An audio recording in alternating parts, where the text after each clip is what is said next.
Well, howdy, howdy, howdy, nearly senior citizen here. Greetings, boys and girls, and welcome to this, a day where I have a hamster crawling up onto my shoulder. This is little Dr. Snurf / Cookie of Cookies and Cream, the two new hamsters. Let's see if I can grab him without him freaking out too badly. There we go. Oh, you're doing good. He's a good little guy. You see, I've got to try and keep their feet on my hands, which is what I try to do so that they don't freak out with their feet just loose and dangling. And then just a light touch to pet. Now he's going to try and jump. Come on, little guy. No need to freak out. You just have to keep them from hurting themselves.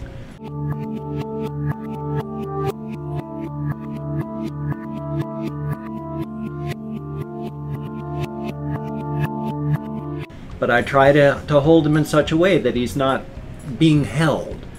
He's captive, can't jump, you know, can't really escape, but not glommed onto. But I'm going to put him away because he wants to go back in his cage. Here we go, little guy. There we go. I set them down so that they don't jump and feel like they're escaping from something, so they don't leap and run, but I set them down carefully in their cage so that they can walk off my hand without having to have panic and fear. It's a good thing.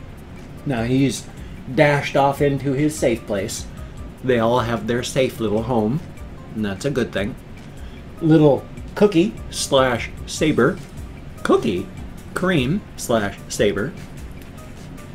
She likes to just hole up in her little safe place, the little Petco box that she came in.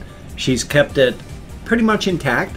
She's dragged tissues and bedding inside of it, and she uses that as her cave. Now, Dr. Snurf here, he's just torn the whole thing apart, so it's a nice thing. He actually goes inside, and he'll sleep in it. But there's no bedding. It's just a cardboard box where the back is almost completely chewed open, and the front is, of course, just the front of the open box, so it's more of a cave, not a cave, a tunnel.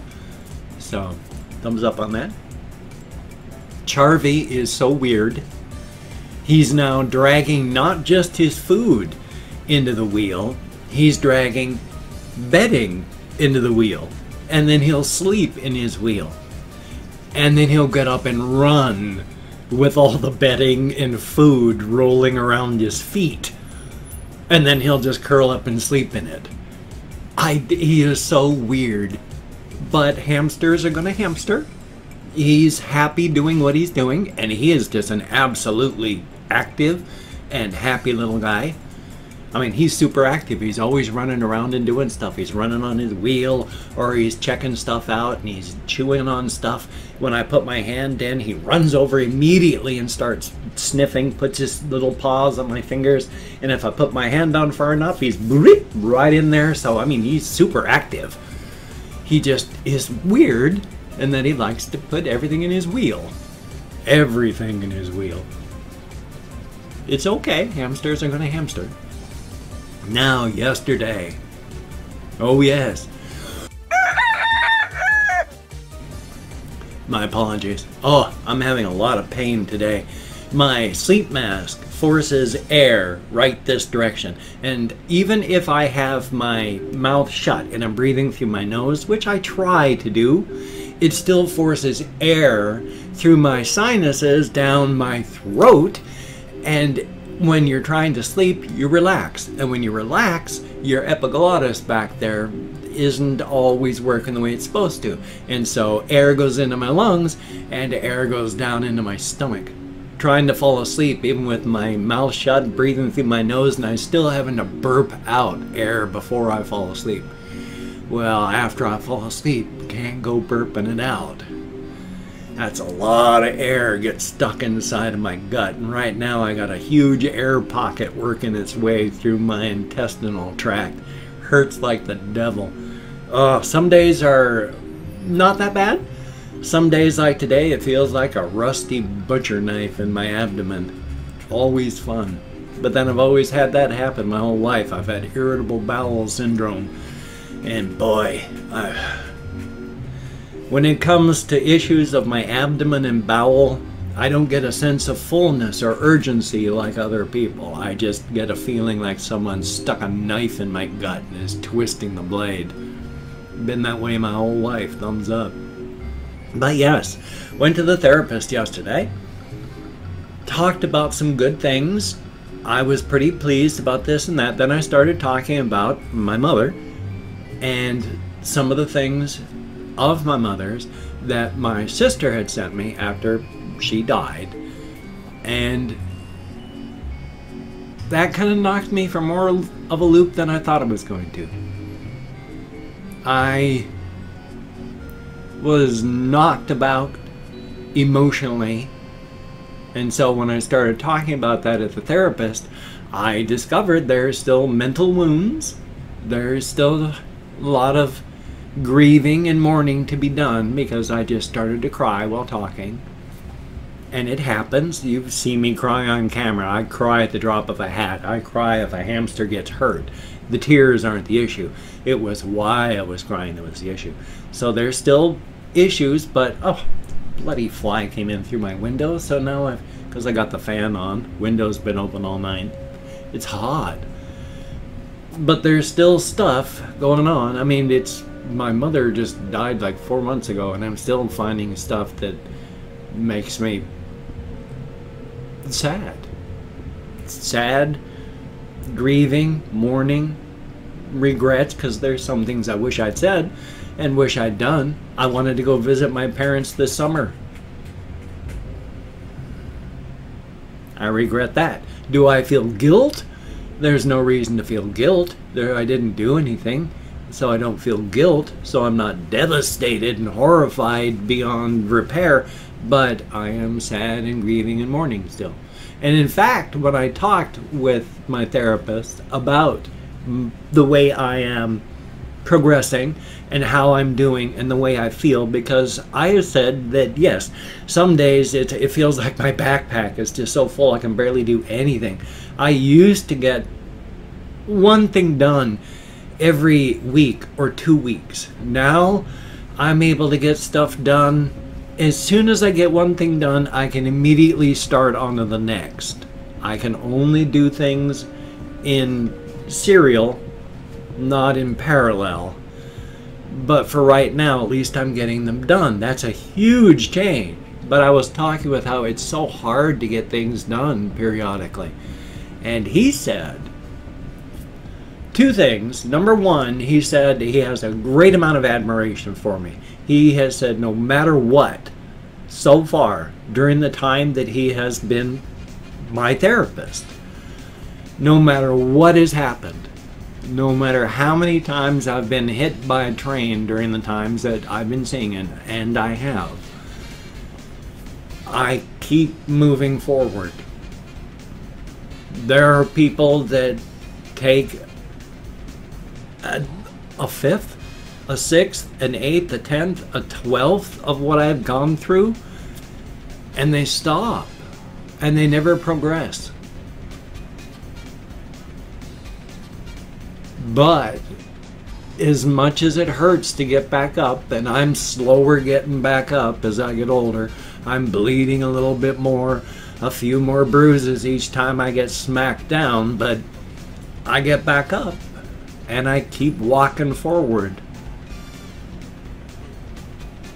That's apparently pretty rare.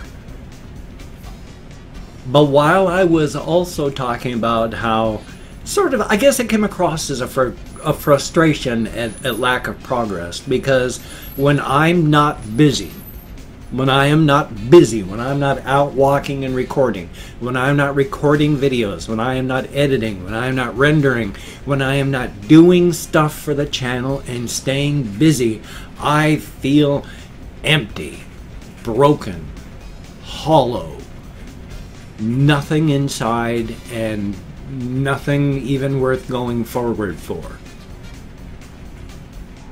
So I try to stay busy, but he was saying his view of what has happened in my life is the death of my wife was a car crash. The death of anybody's spouse is a car crash. Some people don't make it out of the wreckage. Some people become serial, not marriagers, what is the word? Well, they go into serial marriages. Even after the death of a spouse, they immediately go out and get married again. There are some people that do that. There are some people that are devastated and never recover from the death of a spouse or significant other. But he says, with the death of my wife and what's happened with the car crash of that, I have only just staggered out of the wreckage. The car is still on fire behind me.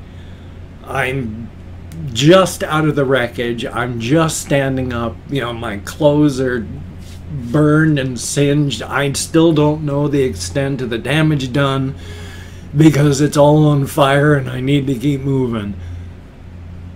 I'm not 10, 20 miles down the road. I'm still staggering out of the wreckage. But the most important part is I keep moving forward. Thank goodness for that. And I've already been, I'm showing how emotionally vulnerable I am. There was a whatculture.com video about people's most emotional moments in video gaming.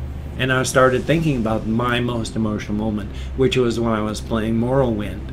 And I already started crying over the memory of that, because that was one hell of a game. It grabbed me by the heart hard.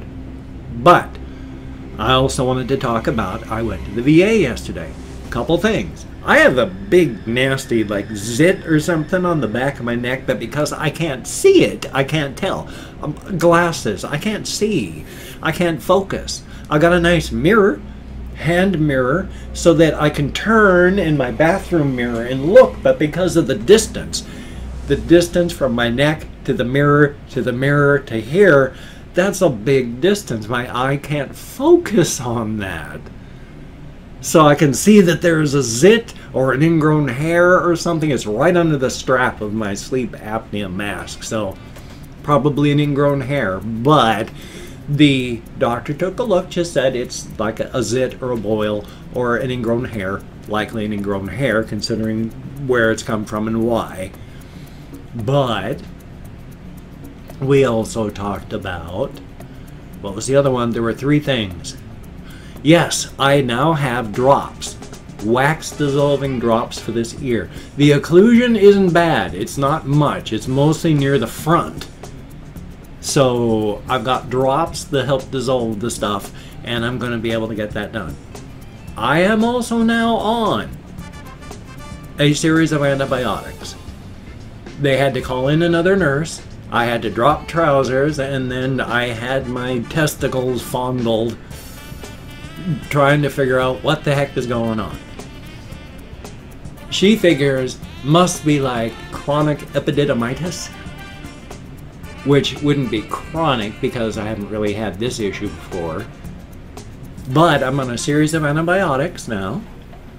That should clear it up. If I'm still having these issues after a month, because it's like 2 weeks and some that I'm going to be on the antibiotics, then I need to continue to follow up, but that should take care of it, which should also take care of this back here, she said. Antibiotics. Thumbs up for the win.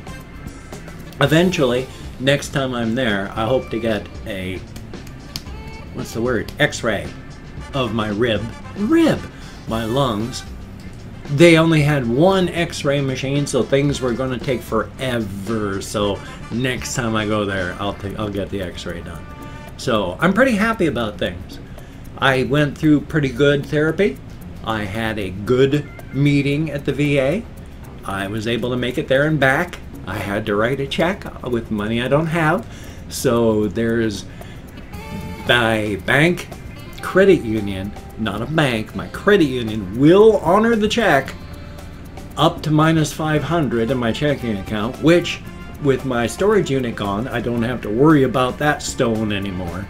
I am negative, not incredibly.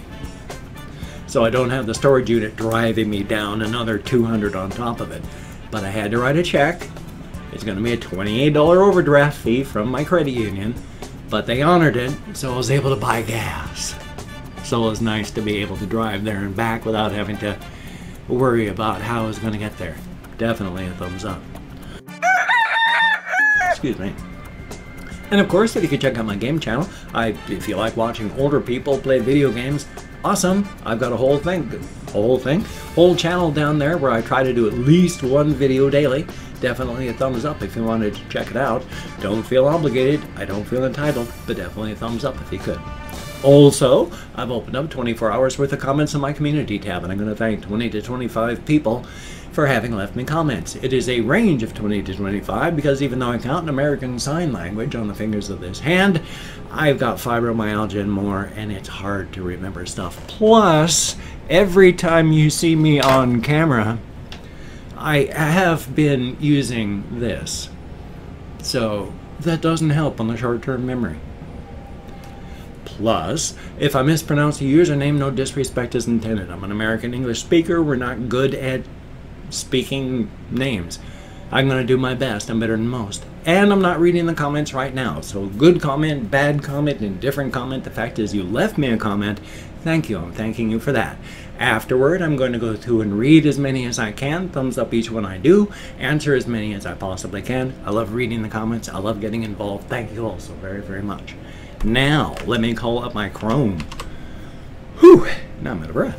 Randy Marsh, greatly, greatly appreciated. And Saya Korna, I sure hope I'm close. Christopher Tilton, greatly appreciated. Dylan Peschel, thank you very, very much. I Did GT, thank you. Dang Dude, greatly appreciated. Robert Boydston, I sure hope I'm close. Thank you very, very much. Bossatronian 99, thumbs up and thank you. Tyler Williamson, greatly appreciated. Trevor Brubaker, thank you very, very much. And Tyler Williamson, thank you. Liz Kupfer, I sure hope I'm close. And Kimberly LaCroix, thank you. Sonny Woods, greatly appreciated. Steve Buckskinner 54, thank you very, very much. Stinger _223, greatly appreciated. Christoph Binnemans, I sure hope I'm close. Ooh, Chloe Schooner Brassard, I sure hope I'm close. Talion Discord, greatly appreciated. Darius Chris, thumbs up and thank you. Uno Ala, thank you very much. And Gabriel Kramer, greatly appreciated. Tundra Keeper, always good to see you in the comments. Pandora NYC1, always good to see you in comments now. Thank you very, very much. And last but not least, Deranged Chicken Grubs, thumbs up and thank you. Each and every one of you, as stated, get me out of my head, into the world, dealing with actual people. That's a good thing. It is not a nice place inside of this head o' mine. I've been depressed my whole life. Oh yeah, one thing I talked about my therapist about. The bipolar, it would have to be a misdiagnosis because I can't remember the exact term, but it's an asynchronous mood swings. It's not bipolar. It's more that other thing that I'm going to have to ask them exactly what it was, but because I forget. Very, very sorry. If you could check out my various links, I have Twitter, Facebook, GoFundMe, Patreon.com, Google+. If you could donate to my GoFundMe campaign or become a Patreon.com patron, like one of these beautiful and awesome people, that would be beautiful and awesome. But if you cannot donate, or you simply do not donate, I take all good wishes, I deposit them in the bank of my heart where I draw interest, so thank you very much. If you could toss me a like, I greatly appreciate all the positive validation I get from my existence. Definitely a thumbs up. And of course, if you could subscribe to the channel, that would be very cool. Greatly appreciated. Now, I would understand if you don't want to subscribe to the channel, but if you are down with it, I will do my best to keep you entertained from now until the literal, well, end of my time, when I kick off and start to rot. Thumbs up for that. Hopefully that'll be more than 20 years from now. I turned 56 in 4 years. Oh boy. 4 years? 4 months. October 26th. Oh boy, I don't have a lot of time left. I was going to talk about my Amazon wish list, and I was going to talk about how I'm partnered with HumbleBundle.com and how they keep wondering if I'm actually advertising because no one buys anything, but I don't really have time. So if you could check those out, that'd be great, but don't feel obligated. So I'm going to hopefully have a reaction video today. Hopefully have at least a game video for this channel. Hopefully a game video for the game channel. I want to start live streaming again. I am so sorry. I've been so busy and falling asleep so much. So you take care. Have a great day today. I will see you on the flip side, and that, my friend, is a very good thing.